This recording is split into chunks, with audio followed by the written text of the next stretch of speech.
This is the Harry Loomis Show. With a Wednesday recording, we are back here on the Harry Loomis Show. We are recapping the NASCAR Cup Series race in the Chicago area on the Chicago Street Course.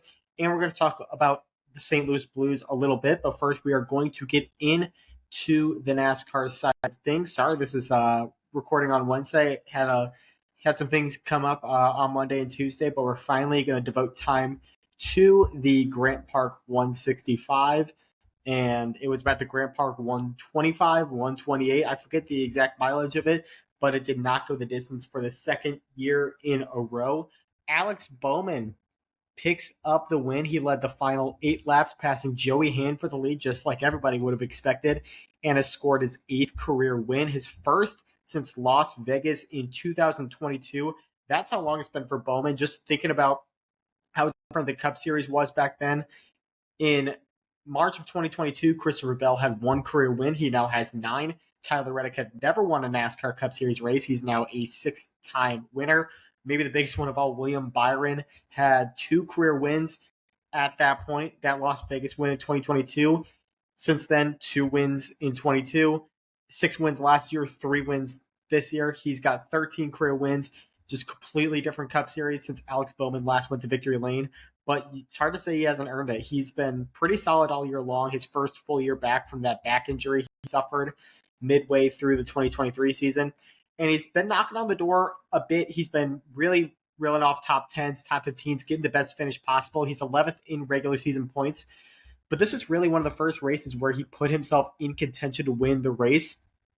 And really the question was whether or not the slick tires after the stage break were going to come back, where those drivers were going to be able to come back and pass Bowman and Joey Hand and those guys that were on the wet weather tires, because the report was that the slick tires early on when they first were put on were up to 3 seconds faster. So in terms of pure pace, you should have been able to get there. You should have been able to pass those guys that stayed out on the slick tires. But it's just a constant. It's just a matter of track position being so important because that track is so narrow. There are so few areas to pass. So even though, Christopher Bell had the fastest car and was the first one on those slick tires, he didn't have the space to get up there and challenge Bowman for the win. He was battling for, I believe it was around 6th, 5th, and kind of got caught up in a logjam. Ricky Stenhouse got, I believe it was Martin Truex Jr. sideways, and Bell had nowhere to go, and he suffered the brunt end of it, and he ended up maybe one of the best cars, along with Kyle Larson and Shane Van Gisbergen, who finished last and dead last. Bell fell all the way back to 37th after leading 14 laps. And we got to talk about Bell real quickly, because 2 weeks in a row, a pit strategy has cost him, at best, a win. Definitely cost him a win on this day. I think if he stays out, no one was touching him in that race. He probably was going to drive away and win that as long as he didn't make a mistake. But last week, too, he was leading in Nashville.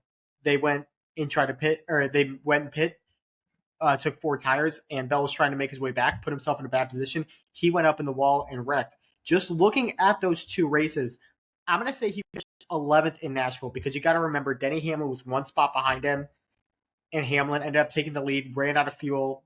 Bell pit at the same time. Probably would have been a pretty similar situation. They both probably would have pit. Say Bell finishes I think Hamlin finished 12th. Say Bell finishes 11th. Counting that race and the 59 points he could have gotten at Chicago when he only got 10, that right there is a 74-point swing in points that Bell missed out on. Right now, he is 85 points back of Kyle Larson, the points leader, in 8th place in the points. If he reverses those 2 decisions, which obviously hindsight is 2020, but just looking to see how those 2 decisions what ended up biting him in the end. If he had those points that I just said, he would be tied for second, 11 points behind. He'd be tied with Chase Elliott right in the thick of things for the regular season points championship. Not to mention he's got 3 wins and has a boatload of stage wins, something they've really made sure to get this year after they hardly got any last year. He would be probably the top seed in the playoffs going into it. Instead, he's 8th in points, pretty much a non-factor now for the regular season championship. So a couple key decisions there could prove costly. But if you're Adam Stevens, I'm not sure if either one was the wrong decision. It seemed like the slick tires were going to be the way to go. It just, the way the race played out, it just didn't happen. I think one thing that a lot of people on social media have been talking about that I fully agree with is the fact that NASCAR knew they were going to have to throw the white flag at 8:20 local time. We had about a 2-hour rain delay, and you knew we weren't going to get the full race in. So my question is, one decision NASCAR did make because of the rain was they switched to single file restarts. I have no problem with that. It's a safety measure. That's a change that I support 10 times out of 10. But if you can make the change in the middle of the race, what's stopping you then from eliminating the stage break at the end of stage 2? Because if you throw a caution, you're getting even fewer laps in than you would have got beforehand when you're racing against the clock. Why not let the race play organically as you can? Obviously, different restarts, different tires. It's not going to be the most organic, but give it a chance. What if that race runs green? You could get very close to that finish because we saw how long cautions were taking both in the Xfinity race and the Cup race. Why not make that decision in the middle of the race? Obviously, it's a new strategy, but in a way, so does single file restarts. That takes away strategy of which lane you want to be in, whether to pit, not to pit, where you want to go. I think you could possibly make both. The other argument that I saw that I'm fully in support of is that first stage break. Why not get points right away? You knew that the caution was going to end the stage. Obviously, Shane Van Gisbergen was going to get the stage win. Christopher Bell was going to be second. We can look at the results. It was going to be Van Gisbergen, Bell, Gibbs, Briscoe, Larson, Bowman, Wallace, Gilliland, Reddick, Suarez. That's how it played out. So, since you had 3 laps left in the stage and you weren't going to get it started in time, you knew rain was coming. It was already coming. Why not just give them the points right at the start of the caution, say that's the end of the stage, let them pit, and then get going, make it a quickie yellow. That would have saved you so much time. You would have gotten so much more of the race in that way, and it really wouldn't have changed things that much. The same drivers would have been up front. Bowman probably doesn't win at this point, but he still has a great finish, and it doesn't cost drivers who really, for reason, had a good day gone awry because of a change NASCAR could have made but didn't. I think that's something that NASCAR, it's obviously sour grapes on the parts of the guys like Bell and like Van Gisbergen, who was caught up in a wreck with Chase Briscoe as well, probably. But it's a change that really shouldn't be too controversial. I really think that's a change that could happen. I think it would be beneficial. Michael McDowell even said after the race, he liked it last year where there were no stage breaks on road courses because the authenticity of the race. And I fully agree with him. Now, granted, he won that race at Indy with only one caution, which I do agree was an anomaly. Even the race the very next week with William Byron winning at Watkins Glen. How often are you going to get one caution race, let alone 2 in a row? It doesn't happen. There's going to be debris. Drivers going to have accidents. Drivers going to have things fall apart. Guys are going to run out of fuel. Guys are going to blow engines. Debris will fall off. That carnage is going to happen. NASCAR's too chaotic of a sport to just assume that if there's no stage breaks, there's going to be no cautions on any road course. That's not going to happen. I think that's a change that NASCAR should consider in the future. That would do them some good. The other decision that I had problem with, knowing that you were racing against the clock, knowing what happened last year, why did the race start at 3:30 local time? It was great. Looked great out all day long before the race started. As soon as pre-race started to see talks about showers. You started to see talks about the clouds coming in. I don't know if that's NASCAR's decision. It probably has a lot to do with NBC. And I get that they had an IndyCar race in Mid-Ohio beforehand, that they went directly to NASCAR after that race. But this is one of the biggest races NBC has all year long. Why put themselves in that position after the disaster that happened last year? This was, by all means, an avoidable disaster, and it's a missed opportunity because the racing at the Chicago Street Course is fantastic. That first couple laps of the Xfinity race with Shane Van Gisbergen and Kyle Larson is some of the best street course racing you can possibly see in NASCAR. That first stage of the Cup race also was terrific. Battling lap traffic, at some point, the top four, it looked like they were coming to a restart because they were literally 2x2 battling up against each other. It was phenomenal racing, as good as you could ask for. This course works. Don't put yourself in a position where it can't. It can't work when you can't put in permanent lighting or anything like that. You have regulations you have to abide by with the city of Chicago. Give yourself all day to try to make that race work.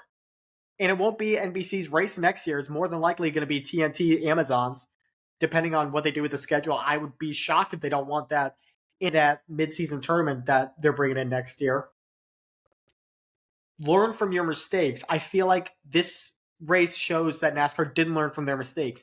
And the crowd, the audience surrounding that race, they did really well in the ratings. The Xfinity race is one of the most viewed races NBC's ever put on for the Xfinity series. This is a successful weekend. Why continue to make these mistakes, have things go against you? NASCAR has too many issues with rain for these things to continue to come up. Learn from them. We got to continue to adjust. We got to continue to work on the fly. You've shown that you can do it with the restarts. Make other changes. I'm not a proponent of, not too big on early starts. But if it's a track like this, a major opportunity like this, you have to move it up. The IndyCar race, they don't race every week anyway. NBC knew this was a big deal.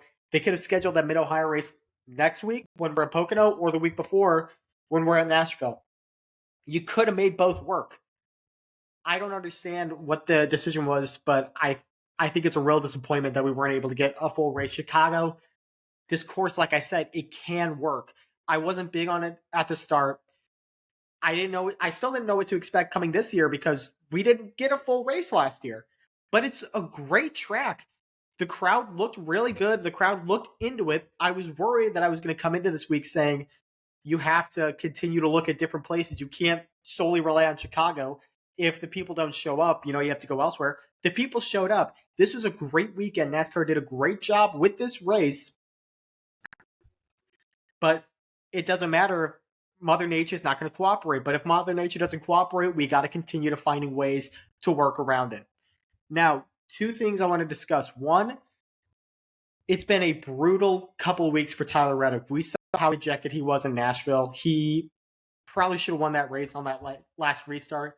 He was right up to the back of Logano on fresh tires. Logano was running on fumes. He went, 110 laps of fuel. Somehow threw a mean block in turns 3 and 4, and Reddick wasn't able to get around him. Ended up losing second to Zane Smith, finished third. This week, he was the one guy that was able to make up ground on those slick tires. Tyler Reddick was flying on those last couple laps, coming to the white flag. I think they said he gained 2 seconds on Bowman the lap before. His gap was right around 2 seconds. He was on pace to just about get there. Not even a third of the way into that last lap. He hits the wall, falls back. I think Ty Gibbs might have gotten him for second. No, he did not. Reddick still finished second, but he finished almost 3 seconds behind. In my mind, that's almost like a golfer leaving a putt short. Man, if I just get it there, give it a chance, who knows what could have happened. There's a good chance he doesn't get there, but there's a good chance if he gets within a couple car lengths, maybe that forces Bowman into a mistake and Reddick's able to capitalize it and win that race. But I guess we'll never know because he wasn't in that position when the time came. He made a mistake early on that last lap and it cost him the win. He's having a fantastic season. He's third in points. But Denny Hamlin talked about it last year. He wants to help Reddick close out races because he starts weekends so good. He qualifies well. He leads laps early. But how do you find a way to capitalize late in the race and close things out? You saw it happen at Kansas last year when he made that bonsai move on the last lap to the white flag to win that playoff race. He made a great move at Talladega to get the win. The talent is there. We wouldn't be talking about Reddick like this if we didn't believe in him. Reddick is probably a top 5 driver in the NASCAR Cup Series, something I don't say lightly. He's got to find a way. 2311, Denny Hamlin, they have to continue to find ways to help him get over that hump. I don't know if it's a mental hump or what it is, but the speed is there. That team has improved drastically from last year to this year. Like I said, they're third in points. for crying out loud. They are by all means a championship contender if they can put everything together. While we're talking about 23XI, big news that came out of Chicago was Bubba Wallace. Before the delay, Alex Bowman spun out Bubba Wallace, tried to apologize, he said, during the rain delay, didn't hear back. He apologized again in his victory interview. On that cool down lap, Bubba Wallace hit Alex Bowman pretty hard on the right side, and Bowman ended up in the wall. I think they said his window was down. His belts might have been off. I'm torn on this one. Obviously, the fact that it was on live TV wasn't great for Bubba. He can't control that. And, there were obviously a lot of ridiculous opinions saying that Bubba should have been suspended and things like that. That was never going to happen. By no means was that a suspendable offense. But there were also people saying Chase Elliott and Daniel Suarez had a run, and they were saying that was the exact same thing because Elliott hit Suarez on the cooldown lap. Look at those two replays. Bubba's is the worst hit. Both of those can be true. It wasn't suspendable, but it was a worse act than Chase Elliott got. I was going to come into this and say, if they find him, it is what it is. Bubba Wallace obviously is more scrutinized than most drivers, but at the same time, it's not a secret. He knows he is under the microscope as much, if not more, than other drivers. Whether that's fair or not, he knows that's what the situation is. He had time to cool down after that accident. Like I said, it was before the delay. He didn't. They have a history. Remember the Roval in 2019 when Bowman spun out Bubba Wallace, and after the race, Bubba Wallace threw the cup of water at Bowman's face. But still, I don't think it was as bad as if he hit him on the driver's side. I think that the fact that he hit him on the right side, I think that's less of an egregious act, in my opinion. I get Bowman might have had his belts off, might have had the window not down. I think he did have the window not down. I can't confirm the belts. I was going to come in and say, obviously, shouldn't lose points, shouldn't be suspended. Absolutely not. If they fine him, it is what it is. Today, NASCAR announced that they're fining him $50,000 for that. I would have been fine with the fine. I could take it or leave it. $50,000 is a bit overkill, in my opinion. And yes, I don't know if NASCAR has any additional penalties for repeat offenders, because we know Bubba's been in trouble before. He got suspended in 2022 for intentionally wrecking Kyle Larson. I get all that. That didn't strike me as a $50,000 fine. $10,000, sure. $20,000, whatever. Bubba Wallace has plenty of money. 23XI would probably pay that if need be. $50,000 is a bit extreme, in my opinion. I don't know what you guys think. Like I said, $10,000-$20,000 fine would have been okay. The other thing I wonder, window nets coming down, that's one thing. Should NASCAR allow drivers to take their belts off while they're still running on the cooldown lap? Think about that. I can't, if I'm driving down I-270 over here, I can't have my seatbelts off. They're going about the exact same speed on that cooldown lap. They're not exactly going 30 miles an hour. It's not just a chill Sunday drive coming home from church. It's a cool down from 180 miles an hour. I think that's something NASCAR should consider as well. Window nets, like I said, that's one thing. You want to wave to the driver after he wins and everything. That's cool. But I think NASCAR should consider maybe not allowing drivers to have their seatbelts off. At the same time, policing drivers hitting each other after the race. I think I'm okay with that precedent of you are not allowed to hit other drivers with your car following the race, or we will fine you. If that's a new precedent going forward, I have no problem with that. But at the same time, I would also be okay with you are also not allowed to take your belts off until after the race, or until after you get parked in pit road. Because if you're using the argument that, oh, it's such a dangerous act because his belts are off, he's in a moving car, maybe his belts shouldn't be off. I think you can look at it both ways. But that's enough of that. Let me know what you guys think. That's enough about Chicago. We are going to take a look at 3 news pieces that came out this week. 2 driver announcements, 1 crew chief announcement. It was announced last week that Josh Berry will be joining the Wood brothers. He will be driving the 21 car in 2025, replacing Harrison Burton. I think that's a great signing by the Wood brothers. in my mind, that seems like the perfect combination. It's, a grassroots, old school kind of driver in Josh Berry with the Wood brothers, the oldest team in NASCAR, family owned team that's done it their way for over 70 years at this point. I think that's a great combination there. I think Barry's going to get Wood Brothers their 200th win in the very near future. It could come next year. It could come in 2026, but I could see that being a marriage for a long time. And that leaves the question of what happens with Harrison Burton. I don't see a place for him in the Cup Series in 2025.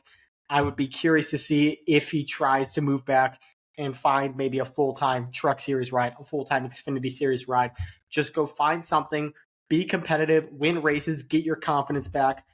Really take the Cole Custer route. Cole Custer is going to be back in the Cup Series this year, and I think he's as confident as ever. He hasn't won this year, but he's leading the Xfinity Series point standings coming off of a championship in 2023, where he won 3 races and was competitive week in and week out. Just get used to running in the top 5 and top 10 like you did in the lower series. I think confidence is a big thing. There's no shame, in my opinion, for a young guy. I got rushed. Maybe I should be in the Cup Series right now. I'll go back. I'll really hone my craft. And then in a couple of years, when the right opportunity comes, I'll see what I can make of it. Now, a lot of people were wondering if Josh Berry would have his returning crew chief from the 4-car, but that's not going to happen. Spire Motorsports announced that Rodney Childers is coming on board. He is going to crew chief Corey LaJoie next year with the 7 team. That is a very interesting move. No one really knew what the future had for Rodney Childers. I was one of those that really thought that Wood Brothers would find a way to bring in Rodney Childers. Maybe the best crew chief of the 2010s, still one of maybe the top 5, top 10 crew chiefs in all of the Cup Series. But he is going to Spire Motorsports, a team that is looking very competitive next year, with Michael McDowell coming into the 71 car, and now Childers crew chief Corey LaJoie, who sits, where does he sit in the point standings? I believe he sits 31st. So for Corey LaJoie, this is the last chance for Corey LaJoie. He's been at Spire now for 4 years, and next year will be his 5th year. They're going to continue to build, and the excuses for him will be done. He's been there, like I said, for 4 years. Right now, he's not even leading the team in points. Carson Hocevar, even with his penalty, sits 25th in points and has had some real bright spots, a 19.9 average finish to LaJoie's 23.4. Obviously, Zane Smith's having a pretty rough rookie year, but he had the highlight of finishing 2nd in Nashville last week, something that no one really saw coming. For LaJoie, it's put up or shut up time. He's had opportunities. He ran the 9-car last year for Chase Elliott at Worldwide Technology Raceway. It didn't go well. He's had years to marinate. If he's going to take that next step, if he's going to try to find a way to win some races, Rodney Childers as his crew chief, this is the shot. This is the time. Let's see what he can do. All eyes are going to be on Corey LaJoie going forward into 2025. The last big news was just announced today. Front Row Motorsports announced that Noah Gragson will be coming in to the organization. He will be teammates with Todd Gilliland. No word yet on the 3rd driver or the car numbers. Gilliland, I assume, will stay in the 38. Don't know who's going to get the 34. Noah Gragson, the team said they're not even going to confirm 36, a number that they've driven in the past. So it's going to be interesting to see what they end up with in 2025. But I think Noah Gragson is a great hire. I think he's really turned some heads with Stewart-Haas Racing this year. He sits 23rd in the points, 1 top 5, 6 top 10s, and 18.3 average finish. 2023 obviously couldn't have gone worse for him in a lot of different ways, but that is still a pretty solid driver in there. Like I said, you don't win 8 races in the Xfinity Series in a year on accident. Front Row Motorsports made the best hire they possibly could have given the current crop of Cup Series free agents. Next week, the Cup Series goes to Pocono for the 400-mile race in Long Pond, Pennsylvania. Denny Hamlin, obviously the man to be here. 7 wins at the track. Would have been 8 if he wasn't disqualified in 2022. He got his first win here back in 2006 as a rookie, swept the races that year. And I think we are going to see a first-time winner this week. I've been saying this since the beginning of the year. He finished third last week. He's been knocking on the door. This is going to be the week that Ty Gibbs scores his first Cup Series victory. It's going to come at the track he made his debut in, replacing Kurt Busch in 2022. That's my preview for Pocono. Coming back after the break, we're going to take a look at the drivers in the playoff picture, and I'm going to rate my confidence on some of these guys 1 to 5, how confident I am that they are going to make the Cup Series playoffs. Coming back on the Harry Loomis Show. Back here on the Harry Loomis Show, we have 12 won their way into the NASCAR Cup Series playoffs here in 2024 with 6 races to go. 4 spots remain up for grabs. Looking at the schedule, like I said, next week the Cup Series is at Pocono. And then we go back to Indianapolis for the Brickyard 400, returning to the original oval. 2 weeks off for the Olympic break, which could really throw a wrench into things. Then they return with a Sunday night race at Richmond. Then they go Michigan, Daytona, which used to be the cutoff race, but with the Olympic break, now it's race 25. Now the cutoff race will be the Southern 500 at Darlington. So 6 massively unique tracks remaining here in the regular season. We're going to take a look just at some drivers who are on the bubble, haven't won yet, and I'll give you my confidence rating 1 through 5. And for some of them, I'll also throw out a track that I think they could capitalize on and potentially win their way into the playoffs. And we're going to get started with the driver highest in points without a win on the season. That would be 5th place, 70 points back, Martin Truex Jr. He is 125 points above the cut line. I think he's a 5 out of 5. I don't see any way that Truex doesn't make the playoffs unless we just get a wild barrage of winners. He is not only 125 points up, but he is 41 points ahead of Ty Gibbs, the next highest driver in regular season points. So he's nearly a full race ahead of the next driver beneath him. Looking at the schedule, he dominated Richmond earlier in the year, lost on a late restart to Denny Hamlin. That race that he was pretty upset about, if you remember. He ran into Hamlin, he ran into Larson on that cool-down lap.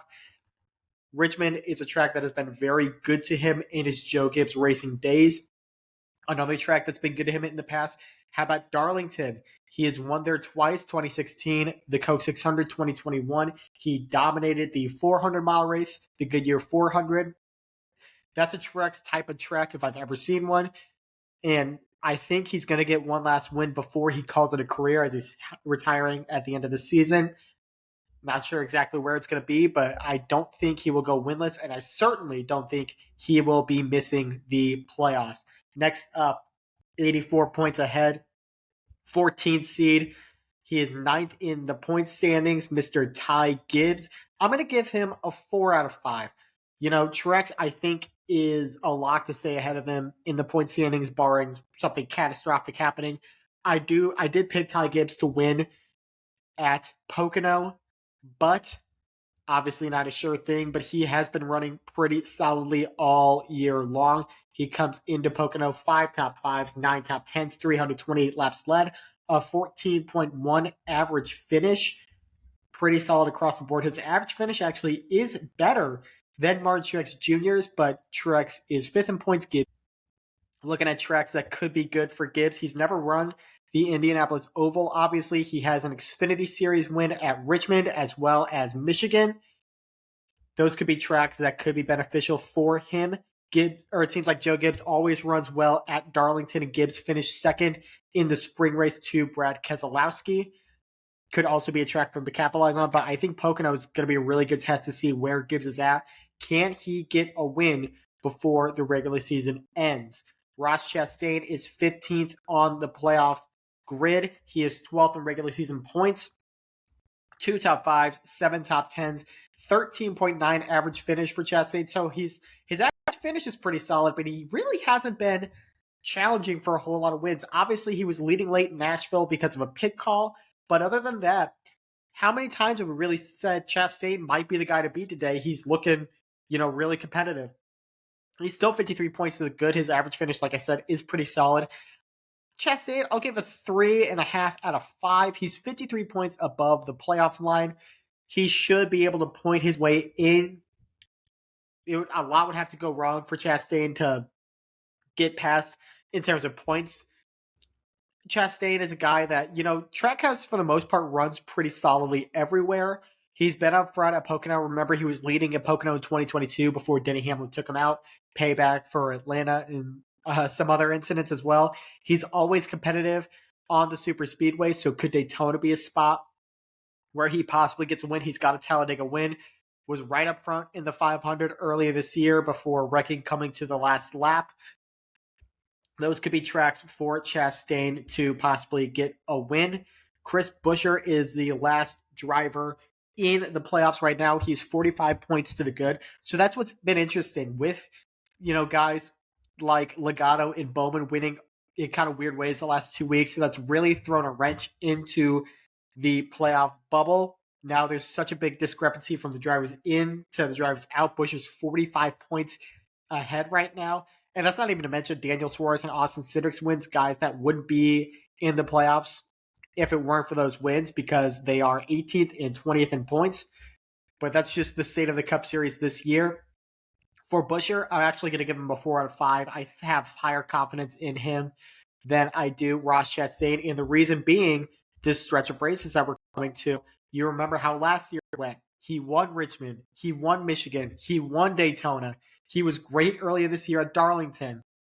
This is a great, great stretch of races for Chris Buescher. Oh, by the way, I should read his stats. 5 top 5s, 9 top 10s, 149 laps led, 14.1 average finish. Not too far off what he was doing last year when he had that just incredible season, 3 wins, made it to the round of 8 in the playoffs. I think this works out really well for Buescher.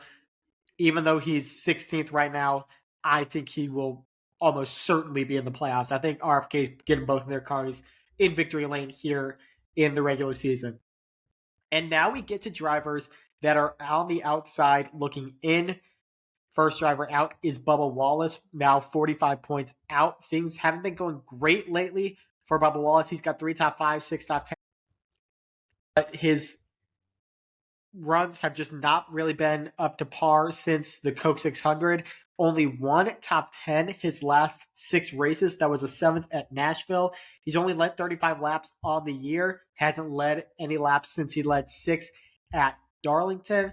That's really big. One of the biggest concerns for Wallace, in my opinion, is that, yes, he's been getting, for the most part, pretty solid finishes. A 17.2 average finish isn't great, but it's not bad by any means. But kind of like what we said with Chastain, how many times have we seen Bubba Wallace and said he's really a threat to win today? He's been running up front, he's been leading laps. He really hasn't been. So I think my confidence for him is probably a 2.5 out of 5. He does have some pretty good for him. He's a great super speedway racer, as we know. He had a good run going at Richmond before a pit issue. Cost him a potential top 5 there. He's won the Truck Series at Michigan before. He finished second there to Kevin Harvick in 2022. That's been a good track for 2311. Tyler Reddick brought series speed there last year as well. So those could be races for Bubba Wallace. He's going to have to make something happen, though. 45 points with the drivers that are ahead of him in the point standings is going to be a pretty big obstacle to overcome. But 2311, like we know, has the speed, has the team to do it. It's a matter of will they get it done. Can Bubba Wallace make his second consecutive playoffs? In the points, he's 16th in the regular season points. Chase Briscoe, 2 top 5, 6 top 10s. Only 12 laps led on the year. Kind of the same thing as Wallace. 17.4 average finish. Briscoe, one of the big things is, he's kind of been shooting himself in the foot. We saw it last week at Chicago. Just overshot a corner, ended up in the wall, collecting Shane Van Gisbergen, and cost him both. He's really been trying to make something out of nothing the past couple weeks, though. New Hampshire was not running well at all, but he was one of the best on the new tires, ended up getting all the way to second in that race. Nashville was battling for the win with Joey Logano on the second to last restart. Got used up just a little bit. I think he might have come down a pit. He finished 21st in that race. And then last week, Chicago, after that wreck, it was pretty much over for him. He ended up finishing 32nd. So Briscoe is one of those guys that, with the recent new winners that we've been getting, Logano, Bowman, Cindric, he was in a pretty decent spot before all those drivers kind of started getting their way into the playoffs. Briscoe was right on that bubble, and now he's over a full race out. Just hasn't really worked out in his favor. I'd give him probably a 1.5 out of 5. I don't know if I see Briscoe getting a win. I think if Stewart-Haas is going to get a win before the season ends out, I think it's probably going to be him or Josh Berry, but I think it's going to have to happen at a super speedway most likely. I could see it happening. At a Daytona, he led the most laps there last year. Pocono hasn't been an overly great track for him. Indianapolis, he's never run on the Brickyard the Brickyard Oval layout in the Cup Series at the very least, so it'll be interesting to see there. But I just don't think this stretch of races works out too well for Briscoe. Last guy we're going to talk about in depth is Kyle Busch. He is 19th in points, 17th in regular season points, 2 top 5, 6 top 10s, 131 laps led, and 18.8 average finish. I'm going to give Busch a 2. I do have more confidence in him than I do Briscoe for the sole reason of I've seen him race since 2007. That's when I started watching NASCAR. And he always finds a way to win. He's never gone a season without winning a race. I still think that there's an opportunity for him to do that this year. He's running about as bad as he ever has in his career. RCR across the board in the Cup Series is just not good right now. Austin Dillon's having a dreadful season, 32nd in points. Busch obviously is doing better than that, but he sets such a high standard for himself.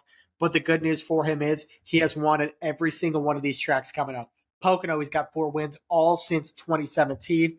The Brickyard, he's won at twice. Richmond, he's got a boatload of wins at. I think the number's 6, if my math is correct. He won at Michigan in 2011. He won at Daytona in 2008, and he won at Darlington also in 2008. All these tracks have been really good to Busch in the past at one time or another.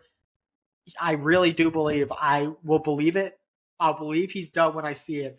I think Kyle Busch is going to find a way to get a win and possibly get his way into the playoffs. The rest of the guys, first off, I should give my flowers to Todd Gilliland. He is the most underrated driver in the Cup Series this year. How many of you guys knew that Gilliland was 19th in regular season points? 3 top 10s, 120 laps led, an 18.9 average finish. Gilliland is doing a fantastic job. He's 20th in the playoff picture. I think he's going to need to win, most likely at Daytona, to get into the playoffs. But it doesn't matter. This is a great season for Gilliland, who last year didn't even get a full year with Front Row, had to run some races with Rick Ware Racing. He's doing a phenomenal job. I'm so glad that Front Row is bringing him back for next year. Him and Noah Gragson are going to work well together. That team is going to continue to improve. Gilliland could be a guy to win his first race next year if he continues to build on this really promising season. The guys behind him, Gilliland, Josh Berry, Michael McDowell, Noah Gragson, Ricky Stenhouse, Carson Hocevar, Ryan Preece, Daniel Hemrick, Eric Jones, Justin Haley, John Nemechek. That's the top 30. They're going to have to win. It's that simple. The closest guy in points there is Josh Berry. He's 152 points out. Points are not an option. We are going to have to see these guys going for wins. Daytona is going to be hectic like it always is. I think that's the biggest opportunity for most of these guys left. There's not a road course in the regular season stretch. Watkins comes to playoff race, so they're not going to be able to, snooker or fuel mileage win or anything. It's victory lane or bust. Most likely, like I said, at Daytona. I think that's going to put extra emphasis on that race. It's going to be really interesting to see. But that's just kind of how the playoffs are shaking out right now. And we're going to call NASCAR for this week. Coming up after the break, I'm going to take a look at the Blues depth chart coming in to training camp and the regular season coming up in about 3 months.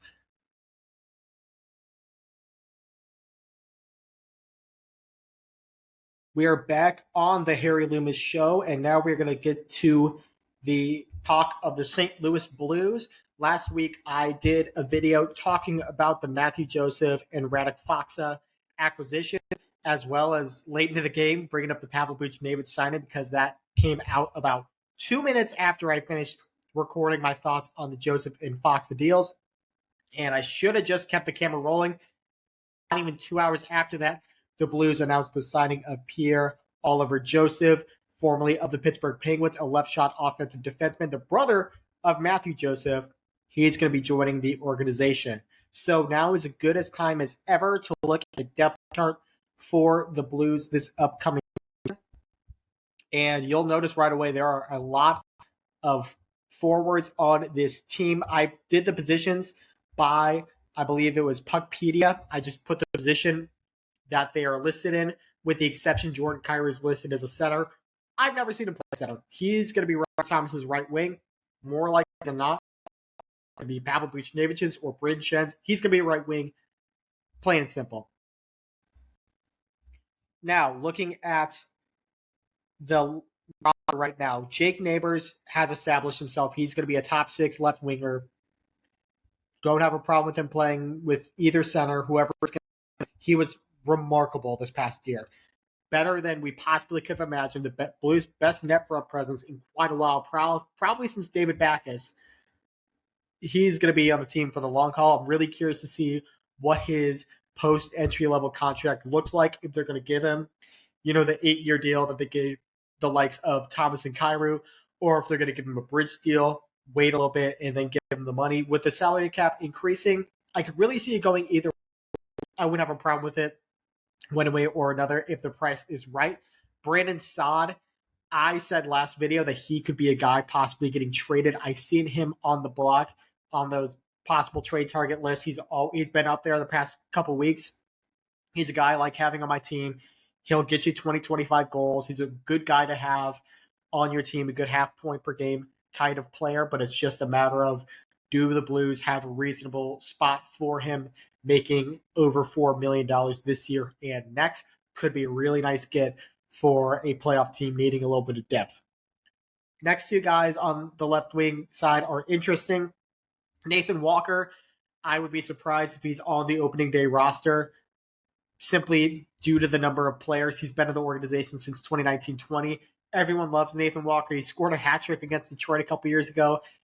A really good spark plug guy, but it's just a matter of fit. Kind of the same deal with Saad.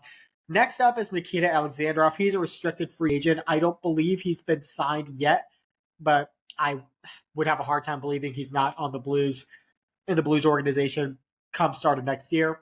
He's also a guy, he's been a good plug-and-play guy on the fourth line for the Blues the past couple years, but with the additions of guys like Texier, Joseph, Faksa, and bringing back Kasperi Kapanen, I'm not sure what the role is for Alexandrov. He could also be a guy that ends up in the AHL.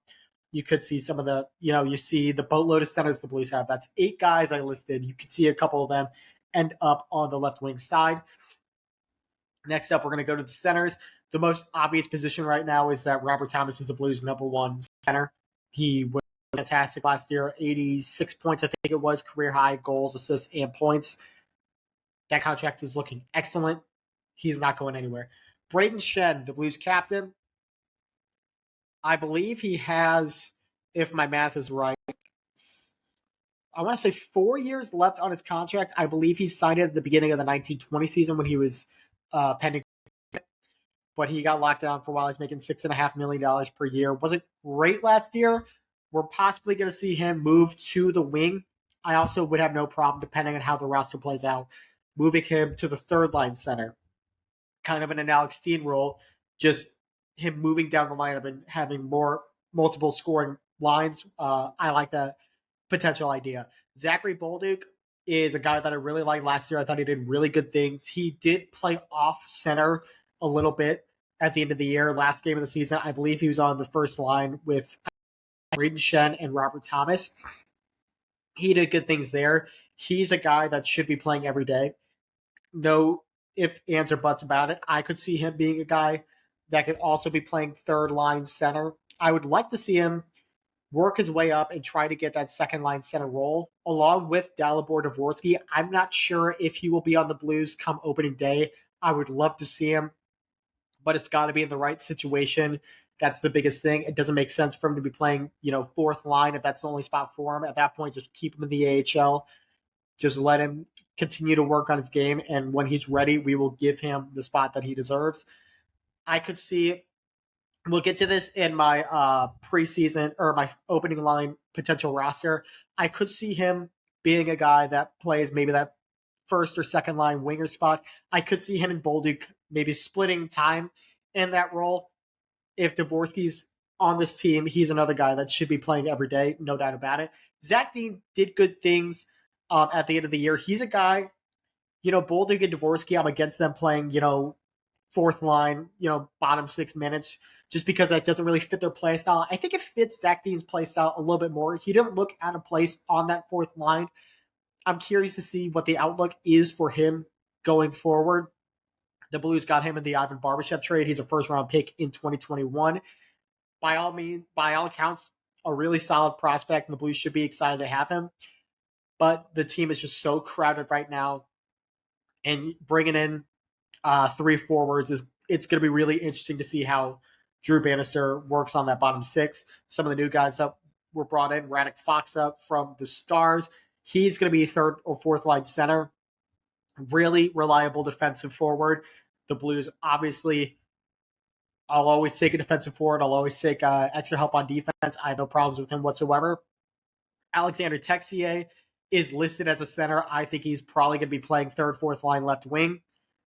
He's a guy that's shown really good flashes in Columbus. He's had some personal battles that he's had to overcome, but at his core, he's a very solid hockey player. I think he could do good things for the Blues. I think he's going to be a good, reliable. He's a big body as well. He uses that to his advantage. He's got silky mitts. He's had some incredible moves in the shootout. Some really fun highlights to look back on. Curious to see what he looks like in St. Louis. Oscar Sundqvist is the last center on the Blues depth chart. When he's playing, he's going to be the fourth line center. But I'm curious to see what he looks like at the beginning of the year. You'll remember late in the season, Sundqvist tore his ACL. They said he was going to be reevaluated in 6 months. That would be late September, early October. Will he be ready at the start of the year is going to be a question mark, but Blues fans obviously love Sundqvist. He signed a cheap extension. He's not going anywhere for the time being. Now we move on to the right wings. Jordan Kyrou is up first, and there were talks of him possibly getting traded at the beginning during last season because his no move clause, or I believe it's a no trade clause, kicks in at the start of this season. Doesn't seem like it's happening. He's going to be on the Blues going forward. So is Pavel Buchnevich. The Blues just signed him to a 6x8. I think it's a really good deal for both sides. Buchnevich has played every position for forwards. He's played second line center. He's played left wing next to Thomas and Kyrou. He's played a little bit of right wing as well. He's kind of a Swiss Army knife of sorts in the fact that is that versatile. He hasn't really looked out of place in any of those positions. I think it's most likely he's going to be starting the season at the second line center from what I've been hearing. I don't know how I feel about that. But again, it's just a fit thing. I don't know what else they would be able to do with him right now. Mathieu Joseph is new to the fold. I'm excited about Joseph. I think it's going to be a great, reliable third line right winger. I think he's going to be really solid. He's going to be kind of that Kasperi Kapanen type where he's brings some speed, a little bit of offense. He's going to kill penalties. He's going to be physical. He's going to be smart with the puck. I think that's a really good low risk, high reward trade for the Blues, especially considering that they got a third round pick along with it. They have $7 million in cap space. Why not use it to get a guy like Joseph? Alexei Toropchenko, I don't know why it's spelled this wrong. I don't know if I made that mistake or if that was an autocorrect thing or what the deal was, but that's Alexei Toropchenko. I love Toropchenko's game. You'll never accuse him of cheating you. He will never take a shift off. He works hard. He's a big body. He's got some skill. He's got some speed to his game. He's got some good offense. He's been rewarded a couple times playing, top 6 roles. I would love to see him play just about every day. I don't know if that's an option given the current state of the team, but I would have no problem sticking him on a bottom 6 left wing or right wing positioning every single game. Just find a spot for him.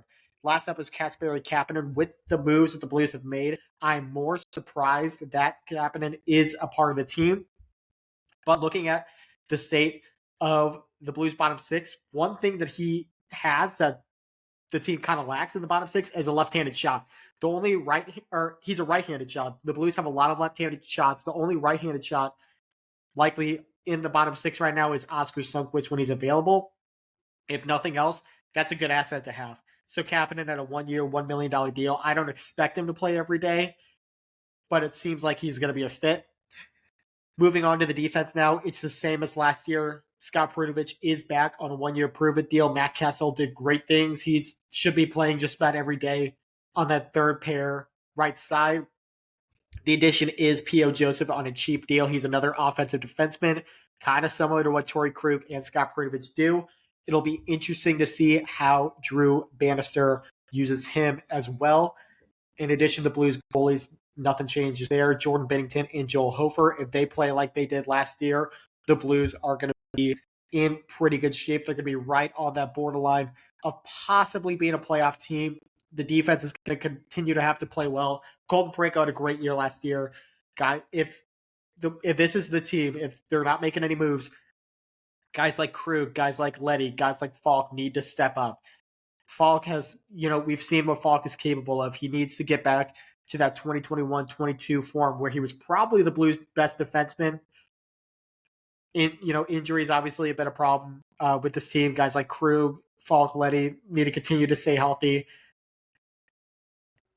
I just don't know how I feel about this defense. I don't know what could have been done given the state of free agency and everything this offseason to help it. A guy like Brandon Montour is not going to help this team. Would have been a ridiculous signing for the Blues to make. So I really don't know what could have been done, but it seems like they're going to go into the season with the same six guys plus Pierre-Oilvier Joseph. I don't know how I feel about that. I don't know how Blues fans feel about that, but it is what it is. Armstrong made it sound like more or less this is going to be the team going in to the first game against Seattle. So if I were Drew Bannister, this is what I would do on opening day. We'll walk through it now. Goalies are kind of cut off a little bit, but you can kind of see it's Binnington, Hofer's the backup. It's not a mystery there, guys. My first line is going to be Jake Neighbors, Robert Thomas, Jordan Kyrou, a line that did really good things last year. I think starting out, Neighbors, Thomas, Kyrou is a really solid first line to have. No problems with that to start off the year. Second line is where it gets a little bit interesting. I have Zach Bolduc on the left wing. Pavel Buchnevich will be centering this line, and Brandon Saad will be on the right side. Saad, obviously natural right winger, but he's played a little bit of the right wing before. Obviously, like I mentioned with the bottom six, the Blues just don't have a lot of right-handed shots. This lineup right now only has three, Thomas, Kyrou, and Kapanen. The only other one that's a scratch is Sundqvist. We'll get to him. You can kind of see where I'm getting at with him. But it's just a left-handed dominant lineup. I don't know where Bannister stands on, if you want some variety, if you want left-handed and right-handed shots on every line. I think there's probably a bunch of different philosophies to be had. I think it's probably just the best players are the best players. But it's definitely interesting to see that the Blues are so left-handed heavy here. Third line, Alexander Texier. I think that's going to turn into a home if he plays well. Third line, left wing. Braden Schen's going to start out centering this line. I could see Schenn playing second line, probably right wing. I think that's probably maneuverable. But I think to start the year, I would really like to see how he does with two new acquisitions. Texier on the left, Mathieu Joseph on the right. Another guy that I think you can Sharpie him in third line right wing for most of the season. I like that spot for him a lot. I really like what he should be able to do at that position. Fourth line, I spelled his name right this time. Alexei Torpchenko will be on the left side, left wing. I like that spot for him as well. He's the perfect fourth line winger, in my opinion. Centering him will be Radek Faksa. Like I said, he's probably going to be centering third or fourth line about all year. He's a guy that I don't really think you move off center too much. I don't see him getting a lot of the wing. Kasperi Kapanen is going to be playing the right side. Can make your argument for a couple other guys. I think he gets in, like I said, could be beneficial of a right-handed shot on the bottom six. He's a guy that the speed is there. The penalty killing is there. He's been really beneficial at times in that exact role. So the scratches, on offense. As you can see, there's 5 of them. That just tells you how deep the team is. That's 17 forwards right there. Nathan Walker and Nikita Alexandrov at this point, I don't think will be on the team to start the year. Dvorsky is a question mark. If he's on the team, he's playing this game. Who does he replace? My guess would probably be Kapanen. Maybe you move Texier to the 4th line. Maybe probably move Torpchenko to the right side. Texier plays 4th line left wing. Do you put Shen at left wing? Do you put Dvorsky at 3rd line center? Is that the fix you make? I really don't know, but it's just a matter of I don't know if he's going to make the team or not. If he makes the team, he's going to be in this lineup. But is he going to make the team is the big question.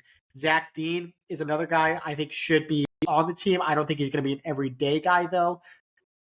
But the Blues are just so deep as center right now. I don't know where he plays. That's kind of where I was getting at, talking about possibly if you're going to trade, maybe it's Brandon Saad. But I feel like it's too late in the offseason at this point. Most of the other teams know what they have. They're not going to make a change like this late in the game with free agency pretty much being done for. Like the best free agent available right now is Daniel Sprong. So I think teams know what they have at this point going forward. This is another interesting one. He's not going to be playing every game to begin with. I don't know if he's going to be available to start the year because of recovery from his torn ACL. So I have him out of the lineup right now. Looking at the defense, I have Letty Parayko, Krug, Falk, and I gave P.O. Joseph the nod over Perunovic to start the year to the left side of Matthew Kessel. I think that's going to be interchangeable throughout the year. You could see, it's 4-3 in terms of left-handed to right-handed defensemen. You could see Joseph. You could see Perunovic possibly playing a little bit of right side if Kessel's not going for a specific game. But I think for game 1 against the Kraken, this is what I would do if I was Doug Armstrong. So that ends my thoughts on the St. Louis Blues and the episode. Thank you guys once again for watching the Harry Loomis Show. This is the Harry Loomis Show.